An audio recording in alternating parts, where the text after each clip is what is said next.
And God said, "Let there be light." and there was light. And God saw the light, and it was good. Tonight I want to share with you, please write this down, I want to talk to you about the 10 keys for personal success. I want to remind you that our class is really focusing on success, which gives you influence. And that's the concept I'm trying to communicate to you as we share these thoughts. The School of Influence is really based on the level of success that you have. Success begins with separating yourselves from the pack. What manner of person are you? Why? Because you solved a problem that we couldn't solve. You used the gift we didn't know you had. Immediately, he became celebrated. He became a celebrity. No wonder why they were willing to drop their nets, shut down their fishing company, and join him. Because he became what? Successful in an area of life. Therefore, he became influential. Influence is the capacity to cause other people to listen to you or to follow you. Time, very important.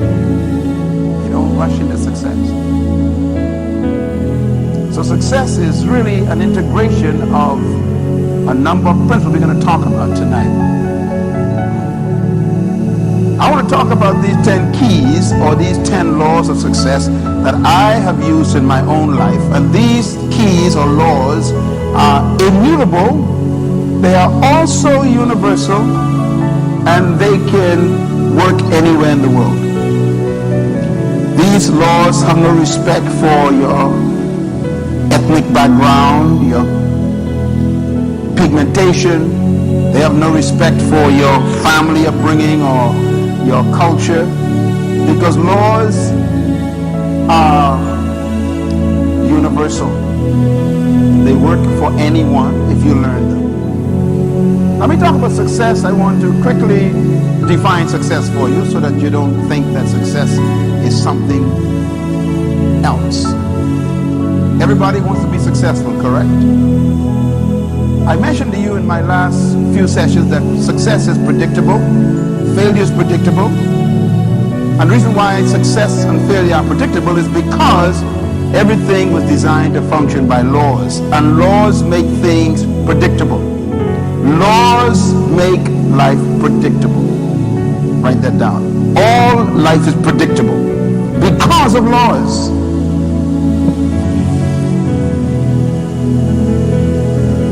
And the reason why everything has laws attached to it is because God created everything to succeed.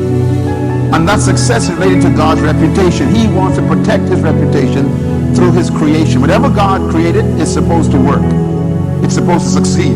Whether it's a bird flying or fish swimming or a tree bringing, its fruit, everything has to work by laws.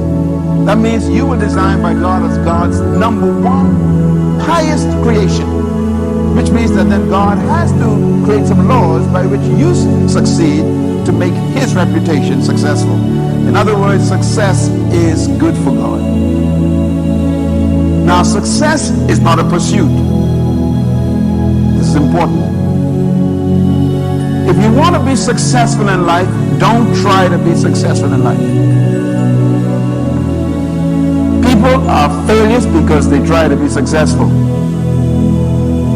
Successful people didn't try to be successful. They simply followed some laws. In other words, success is a result of obedience to laws. What did I say? Talk loud back to me. What did I say? Write that down and tweet that to somebody right now. Hashtag Myles Munroe. Success is what? A result. It's not a pursuit. In other words, success is a byproduct of an activity that you are involved in. LeBron James had no desire to be successful. He desired to be the best player, that's all. So he followed some rules. Last night, I heard them interview him after the Miami basketball team won by 20 points. And they asked him a question. They said, "How did you do it?" He said, "Well, we had a few days off. And instead of resting, we spent all the time on the gym shooting." In other words, on their break, they were working. What was he doing? He was following one of the laws. Hard work even when you're off. He was telling us that his success is not something he desired to pursue, but rather he was more concerned about working a law. So that's important to understand. What is success? Let me define a couple of thoughts for you. First of all, success is not what you've done compared to what others have done. Why? Because you'll always find somebody less than you and better than you. So you can actually claim to be the first in the class and still be a poor student. I remember that happened to me when I was a kid in Western Prep School here in the Bahamas. I ran home and I was so excited. I got 48 on tests, 48. And I got the top mark in the class. I ran home and showed my mother my exam, my test. My mother punished me. She said, "You got first in the class at 48. Two things has to happen. Number one, the teacher need to be fired. And number two, you are a disgrace." That means everybody got less than 48. She said, 48 out of what?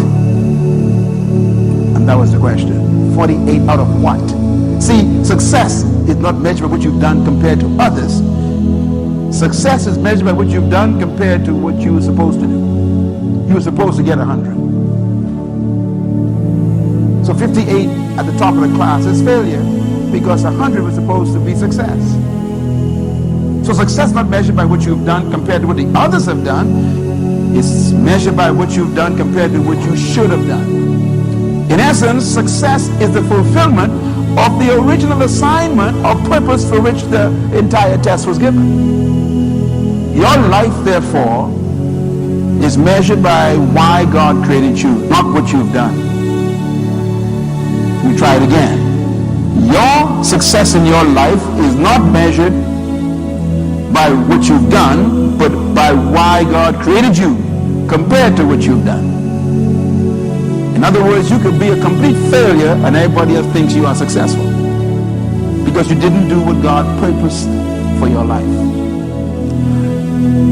Conclusion then is that success is simply fulfillment and completion of original purpose. The purpose for the exam is for me to get 100%. I got 48. So according to the examiner, even though I got the highest score, everybody failed, including me. Because the issue is not my comparison to the others who got less than me, but my comparison to what I was supposed to have gotten. The purpose for the class was 100%. Everybody still with me? So success in your life is first of all discovering why did God create you? What was the assignment, the purpose for your birth? Why did you come into the world? And this is really the key to measuring your success in life. That's why God measures success this way. Jeremiah chapter 29 verse 11. He says, "I know the plans I have for you, declares the Lord, plans to prosper you and not to harm you, plans to give you future and what? Hope. To give you a future and a hope." God has a future, a mark up ahead of you that's supposed to be what you reach. If you don't make it to the future that God intended for you, no matter how many people celebrated you, you're a failure. So success is measured by the future for which you was conceived. Ecclesiastes chapter 10 verse 10 says, "If the axe is dull and the edge is unsharpened, much strength is needed. But with skill, success comes quickly." I love that verse. If the axe is dull means that if you don't know and understand the laws and the keys and the principles of success, you will work hard like a dull axe and still not get the tree cut down. You won't accomplish what you were born to do. So life is not really just about working hard, it's about working skillfully, smartly. And the only way to work smartly is to have knowledge of the law. Skill has to do with knowing the laws. A skillful mechanic can fix your car in 1 hour. You can sit by your car and be angry for 2 days. What's the difference between you and the mechanic?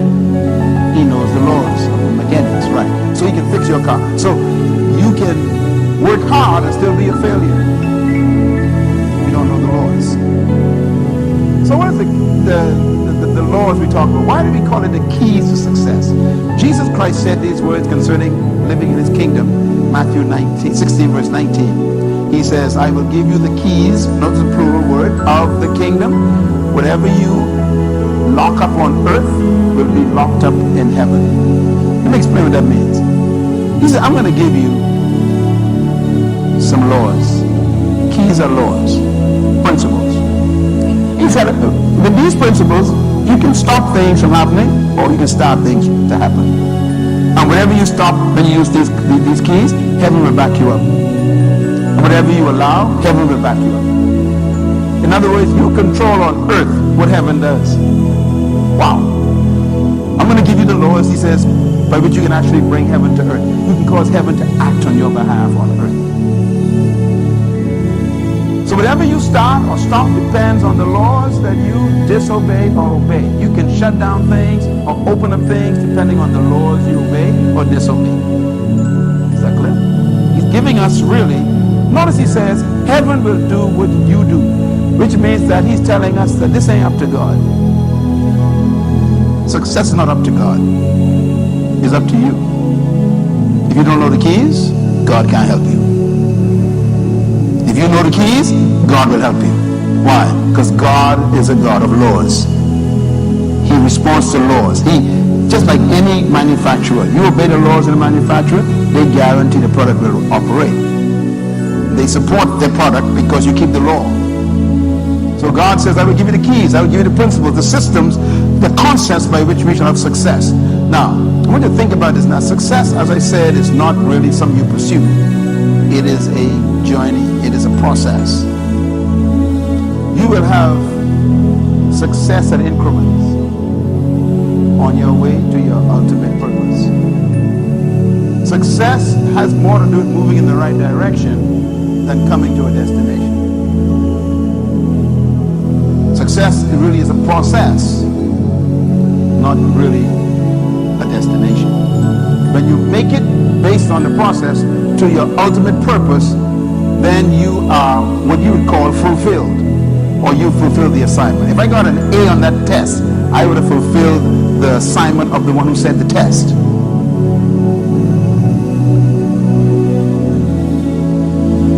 Maybe God does spike us when we bring 48% home.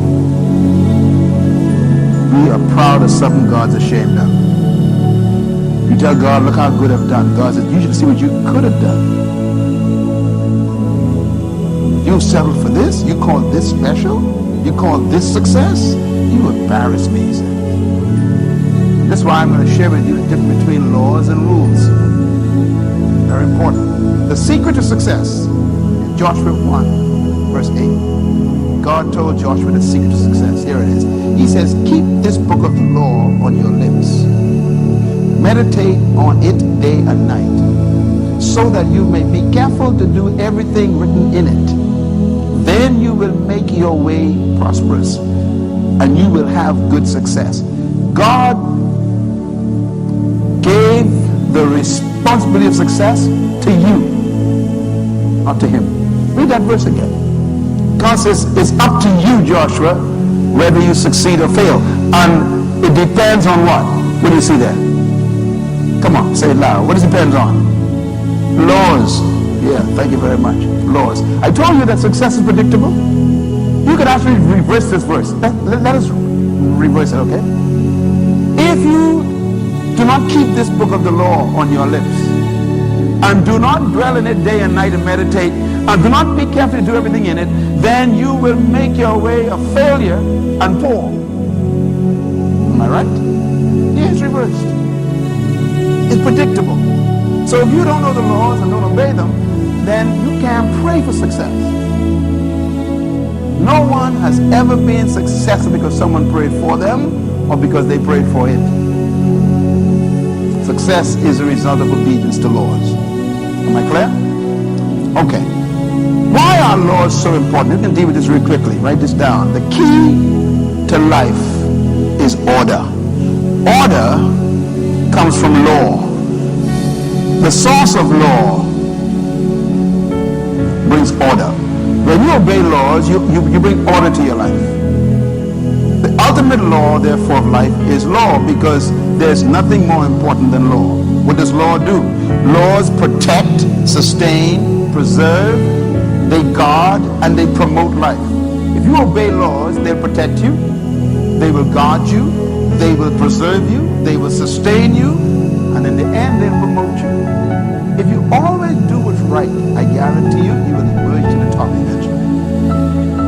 People who take shortcuts, people who sell drugs become rich, or people who sell their bodies to pay their bills, or people who compromise in their jobs to get ahead. Don't worry about them. Don't be jealous of them. They will fail. They will fail. Because you cannot break a law. Laws break you. Write this down, please. Without law, there's no definition in life. Laws define things. You put a seed on a tile floor and leave it there for 20 years, the seed will stay there and no tree will come forth. Why? Because you violated the law of the seed.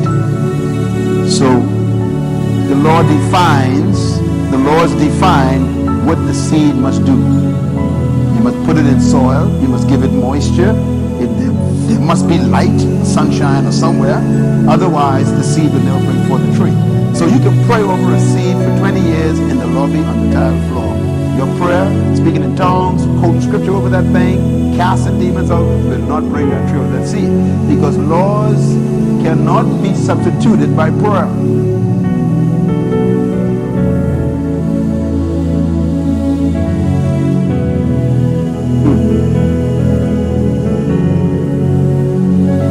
Prosperity doesn't come by prayer. If you obey my laws and keep them, meditate on them, you will make your way prosperous. Prosperity doesn't come by prayer. It comes by keeping laws. Some of the laziest people in the world are Christians. And somehow that Christianity makes them lazy. They want God to do magic. These people are wicked. They look for miracles all the time. We know what happened when those people asked Jesus Christ for a miracle. They asked him one time, show us miracles. He said, only a wicked and adulterous generation seek miracles. In other words, shortcuts. One of the greatest temptations the devil levied on Jesus Christ was this temptation. He took him to the highest pinnacle and said, jump. That was a shortcut. He said, you won't dash your foot against a stone. You won't hurt yourself. In other words, take a shortcut. Don't go through all that stuff about the cross and, all the pain and the crucifixion and going to hell and life. He said, look, let's just get over it. You jump now, they'll believe you. Guess what? That was the biggest temptation, That was the biggest one. Because Jesus said after that, why tempt the Lord thy God? In other words, the bread and the power was okay. But this one, he said, this was temptation. The shortcut. The longest way to success is the shortcut. Tweet that to someone now. What did I say? The longest way to success is a shortcut. Shortcuts means you violate laws. The Bible calls it trespassing. If you cut across somebody's yard instead of going around the main road, you call it a shortcut, don't you? But what are you doing? Trespassing. And Christ says, forgive us our trespasses. Forgive us from trying to make life quick without going through the process of laws. Forgive us for trying to get quick schemes. And that's why people get into problems with business. People offer them all kind of quick, get rich quick stuff. Sell this or do that. That's why gambling is really demonic. Not because you can't gamble, but because gambling encourages shortcuts. And a person who gambles, I guarantee you, they will always be poor. Even if they win once, they can be poor. Don't violate law.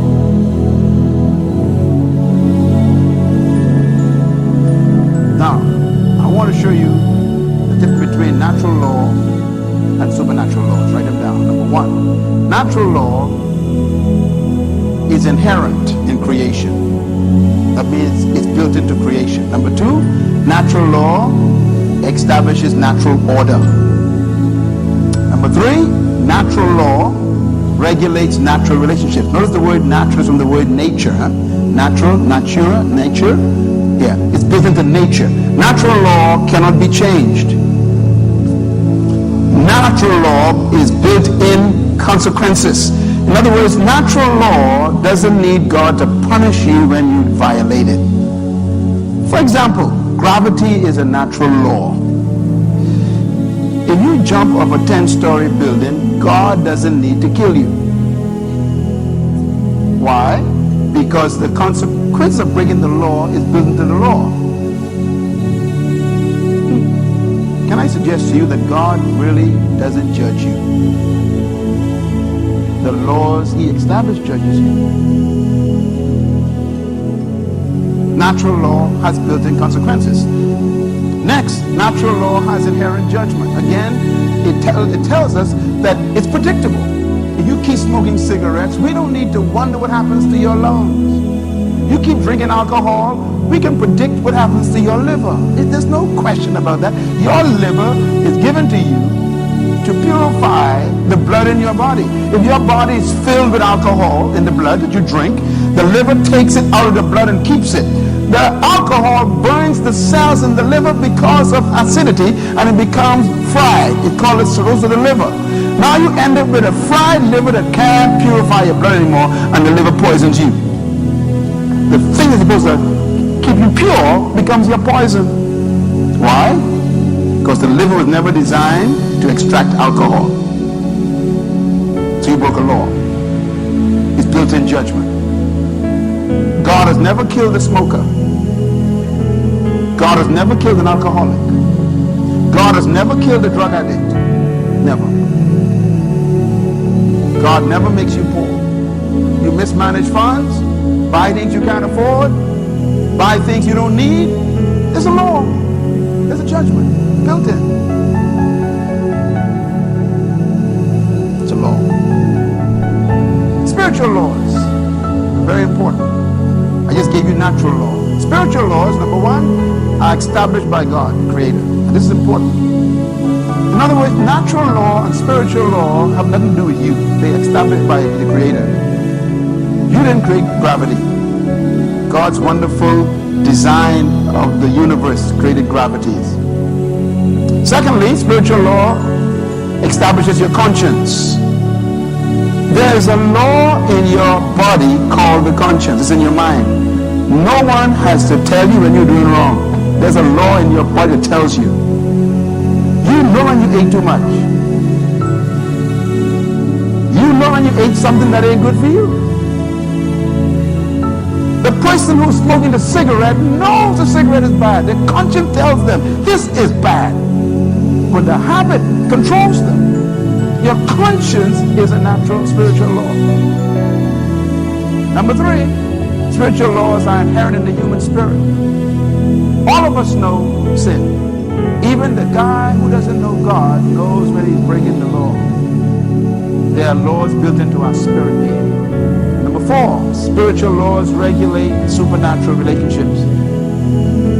For you to relate to God, you have to obey some spiritual laws. First, submission. You got to submit to God. God can't help you if you ain't submit. Number two, you have to confess that you don't know nothing. That's a spiritual law. you come to God as if you know everything, then why do you need God? That's a law of submission, not just of your body, but of your mind and your intelligence.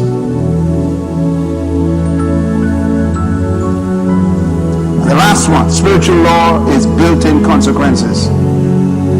The wages of sin is death. So when your forefather Adam sinned, God didn't put death on him. Death was built into the law. Let me quote God's word. God says, the day you eat this fruit, you will surely die. He didn't say the day you eat this fruit, I will kill you. The dying was in the act of eating the fruit. In other words, disobedience has its own built-in consequences. God don't need to judge us. So that's how powerful laws are. Laws are so powerful. They have their own inherent judgment.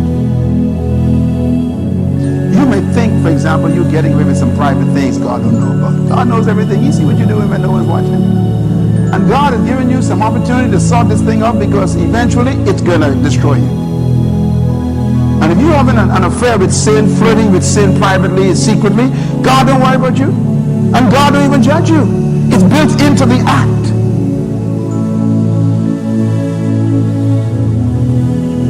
Laws are inherent.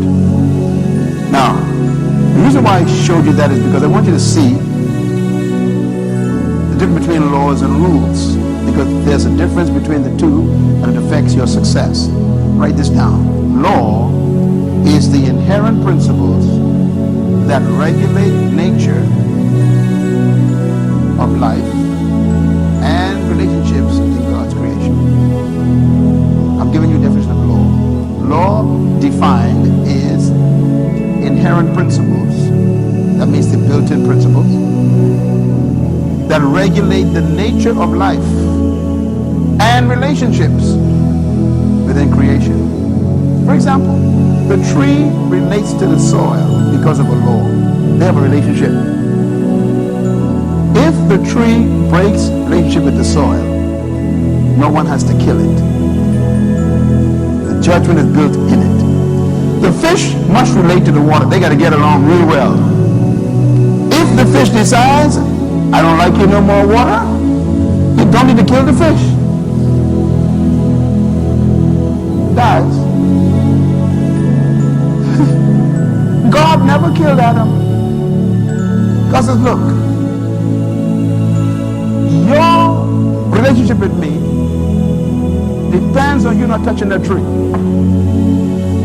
I ain't gonna kill you. But if you violate that tree, that means the commandment of God. It's not the tree, it's the fact that God told not to touch it, the law. He says, I don't need to kill you, you will die. When a fish leaves water, you never kill it. It dies. When a plant leaves soil, you don't kill it.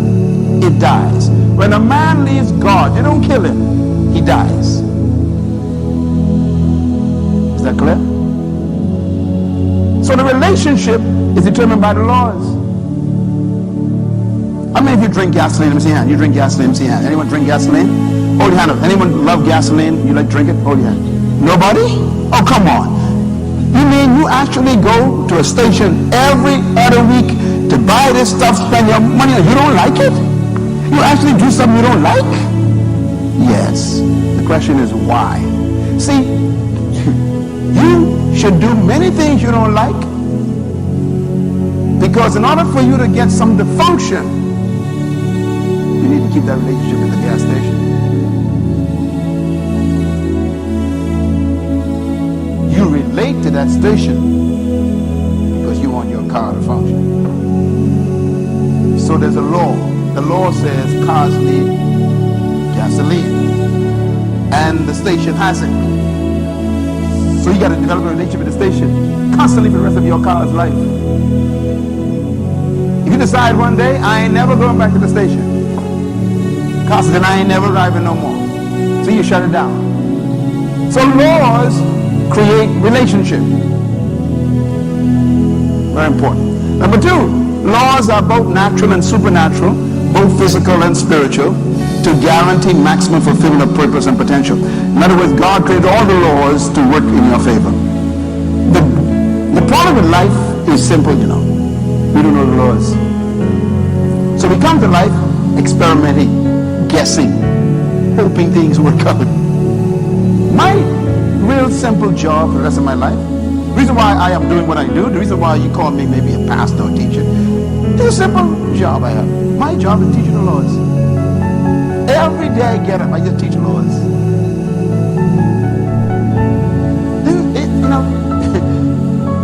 This ain't nothing about anointing and all that deep stuff. This really is about laws. You can have an anointed fool teaching foolishness.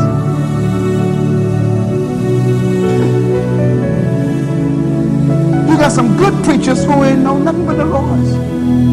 They make you shout, ha, ha, ha, ha. In the end, you didn't learn nothing. No laws, just a good sweat. You're still broke, poor, depressed, frustrated, don't know how to succeed, and you've been going there for 50 years. Because it's not the preaching that sets you free. It's the truth of the laws that set you free. And that's why we have this class. This class is about law. Let's talk about the law of nature. Law is essential to life. Law is necessary for all relationships. And the concept of need is the concept of law. Write that down. Need creates law. Your car needs gasoline, so there's a law established by the need. The fish need water, so there's a law established by the need. The plant needs the soil, so there's a law established by the need. You don't want God, you need God. That's why you come back to God. People think that coming to God is a religious experience or something. No, it isn't. It's you catching your senses, that's all. Without God, you can do what? Nothing, the Bible says. Without the water, the fish can do nothing. Without the soil, the plant can do nothing. Without God, you can do nothing, he says. This is not a matter of choice, it's a matter of need. You don't want God. Fish don't want water. It's a law. Write this down. Plants need soil.